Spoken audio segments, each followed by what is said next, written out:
Nu, un tātad, cik miljardus līdz 30. gadam vajag, un cik miljardi mums kaut kādos plānos ir iezīmēti. Tā skaitā visi atgrūsti tuvāk 30. gadam. Tā ir sastāvdaļa tajā sarunās? Īstenībā es gribētu vienu soli atpakaļ atkāpties kopš brīža, kad vispār Eiropa izsludināja zaļo kursu. No pašas pirmās dienas Eiropa vienmēr ir rādījusi no pirmās dienas. Šis ir tas, ko varēs izdarīt Eiropa ar savu palīdzību. Šis ir tas, kas būs vajadzīgs no privātā sektora.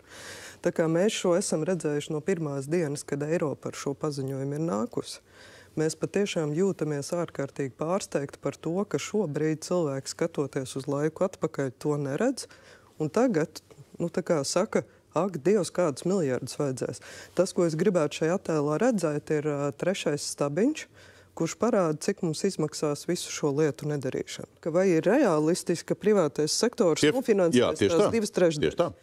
Es nezinu, man nav tev atbildes. Mēs strādājam uz to, lai mēs maksimāli izdarītu. Bet no otras puses, šis slaids man nepārsteidz pilnīgi nekādā veidā, jo viņš precīzi atbilst tai proporcijai, kāda Eiropas Savienība, izsludinot zaļo vienošanos, pirmajā dienā parādīja. 4 stabiņiem vajadzēja būt.